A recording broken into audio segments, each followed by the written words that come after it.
Hi everyone, I hope you are well. In this screencast, we are going to take a look at how to create an assessment for your kiddos using Google Forms. My name is Nikki Whitford. I am the coordinator of instructional and assistive technology in Sturgeon Public Schools. You can find me on Twitter, and you can also reach me by email. And especially if it is anything educational technology related, I will definitely respond to both. Um, In our time together, we are going to take a look at two applications. We're just going to keep it simple. Google Classroom is one. When we're talking about how do I get kids to this and how do I give this to them, then Google Classroom is the launch pad. It is the place everybody goes. It's the place where teachers deliver content, lessons, materials, assignments, and it is also the place where students go to receive those things and to submit those things. So it'll be those two applications, both belong to the G Suite or Google Suite of applications. Before we get into how to create a Google form, um, here is a possible list.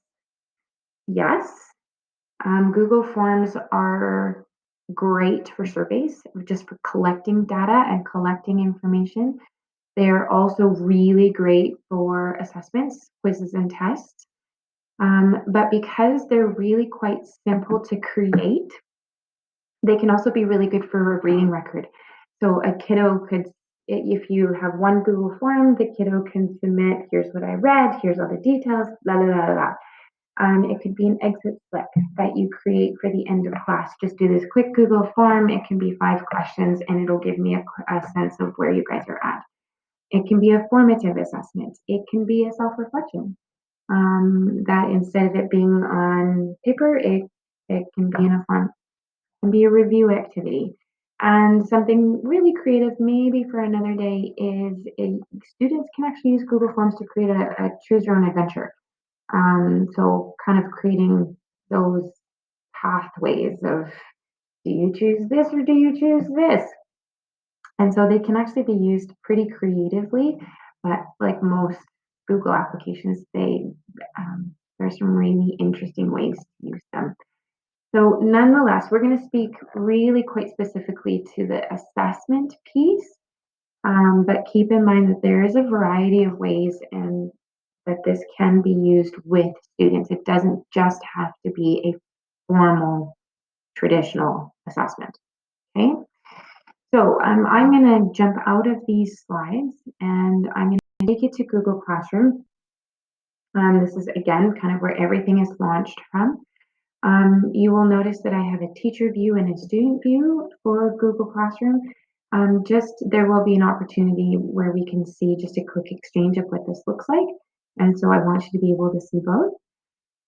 And let's just get started. When you create an assessment, there's a couple different ways that you can go about creating it. You can create it right within Google Classroom. So you can click on quiz assignment. It will automatically start creating a brand new Google form. You can do it that way. You can also go ahead and open a new tab and you can type in form prompts create and that will open a new one. The other place that you can go is also just from My Drive. Click on New. Oh, come on. Click on More, and then click on Forms. Okay, so there are a number of different ways, but I've got one open here. And so now I'm going to take you through it. I'm going to try and make this thorough. I'm very good at being thorough, but that doesn't always mean I am short. So I'm going to try and keep it short, but thorough. Okay, so skip through if you need to. The first thing that we want to do is we want to take a look at the settings. If it is just a general survey, you are just gathering information, then you don't need to go to the quiz side. But I would suggest collect the email addresses of whoever is responding because then you don't need to put a field for the name. Depending on who I'm delivering this to, I keep it within inside the domain. And again, I would only want to limit it to one response. Okay. There's some additional options. Presentation wise, you can have a progress bar if there's going to be multiple, like if it's quite long. You can also shuffle the question order. So this is for a security purpose, that if a bunch of students are taking it, it is more of an assessment, more of a formal assessment. You can shuffle the question order so it prevents them from trying to sneak. And you can change the confirmation message that they get it pinned. If you are turning it into more of a formal assessment, then here is the quiz side of things, and go ahead and make it a quiz.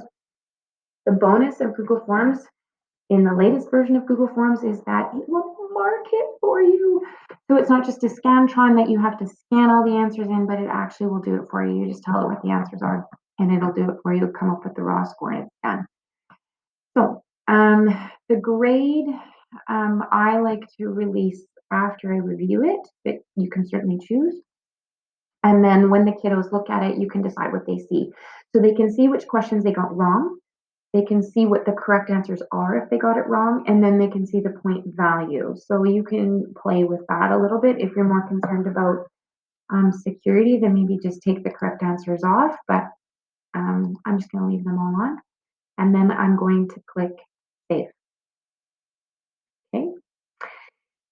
Just as a quick, I can totally customize this. You can choose an image, color, style. For now, I'm just going to keep it.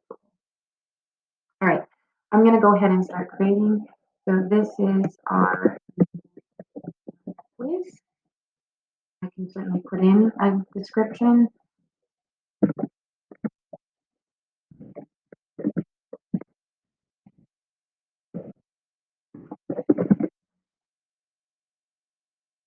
Oh dear. And let's spell that correctly. Okay.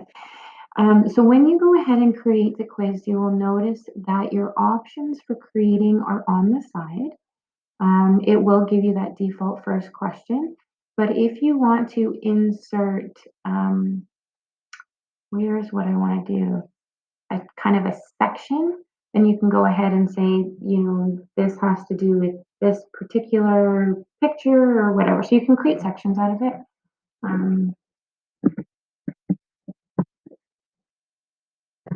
Questions 1 through 4 image, whatever. And I can even go ahead and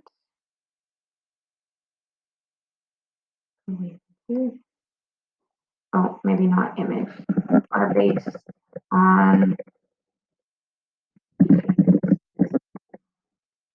and then I can go ahead and put in additional details. Goodness gracious, editing. Okay, done. I also notice that there is a drag and drop feature, so I can move this around as I need to, or I can just delete it altogether. Why not?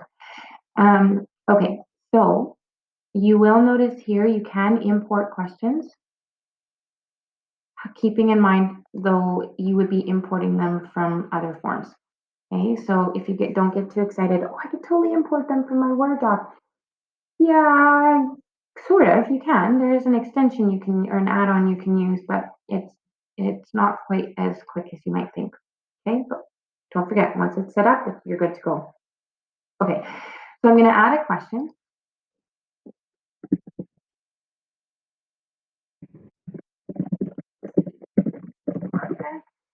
I'm going to make this a multiple choice, and option 1 is 1, 2, 3, 4. Okay. The other thing I'm going to do is I'm going to select my answer key, and the answer is 4. Okay, and it's worth 1 point. All right. Now I'm going to go ahead and add another question. In this case, identify with season. And because I've got an icon here, I can go ahead and grab one. So I'm just going to do a quick Google image search. And I'm going to grab, which looks like a good fall picture. This one. Insert. Excellent. It'll show below. And so now I'm just going to enter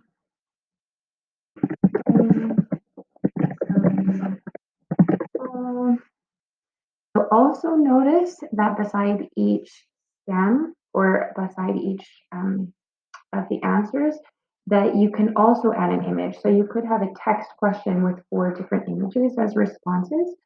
So that's also an option. So then I'm going to go answer key. I'm going to say that this is fall. It is worth 1 point. Done. Okay.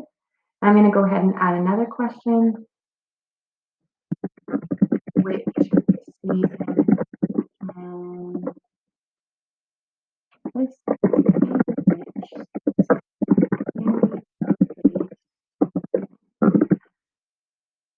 and in this case, I'm going to change this to short answer. I'm going to put an answer key, winter. I'm going to do capital. I might say or spelled wrong, whatever. And then anything else is incorrect. It's worth 1 point. Done. So I'm just identifying any of the options that it could be. Before I forget, I'm making all of these required questions so the kids actually have to answer them. Forgot to mention that. Okay. And I'm going to, oh, where did that go? There it is. And I'm going to pull this down. Good. All right. And let's do one more. Oh.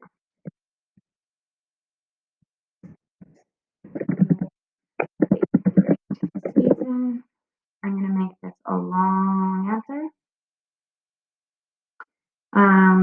Answer key, I'm not going to do because it's just too difficult. But I am going to say that this is maybe worth 3 points. Done, required, and then you will notice that I could go ahead and I could add a bunch more questions. And I could use really any number of these types. I've done short answer, paragraph, multiple choice. Check boxes is if you want more than one response. So it could be identify the items you would take to the beach, and they would check off more than one. A drop down is essentially a multiple choice, but it's if you would have more than 4. So if you have 5 or 6 different options, then I would select a drop down because it just keeps it tidy. File upload, this is a newer one. Students or users can actually upload files. I did a previous webcast where it shows you that you can upload a file. Students can go ahead and upload a PDF or an image or something like that. So I could see this being used as easily as you want students to do their work in pencil and paper. Because, for example, with math or science, they can't actually do the work on the form, but they could upload their work and then put in the answers for each of the questions.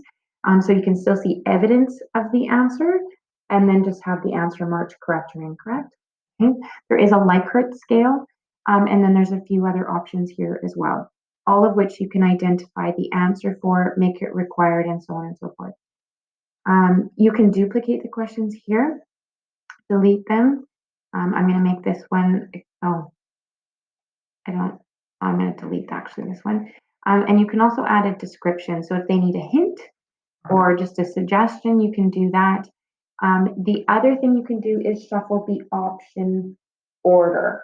So not only in your settings can you shuffle the question order, but in the question, you can also shuffle the option order. So if it's multiple choice, here I could select shuffle the option order. So if they're trying to be sneaky, then it's not as simple as I got A, C, B, D.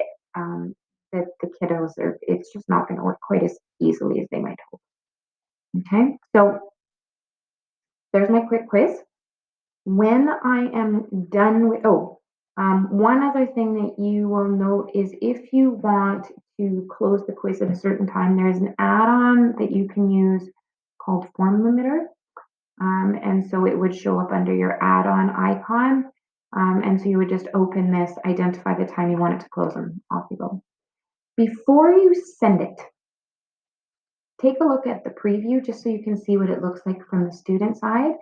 Sometimes there's some tweaking, some catches that you miss when you're on the editing side. So you can take a quick peek. Yeah, looks good, done. Okay, excellent. So I'm going to pop out of this view, go back here. That should change it for me. Now from here, I do not need to click send because I'm going to do it in Classroom. So I'm going to close and I'm going to add the form that I just created. And it should show up in my recent. There it is. Click add, put in a title.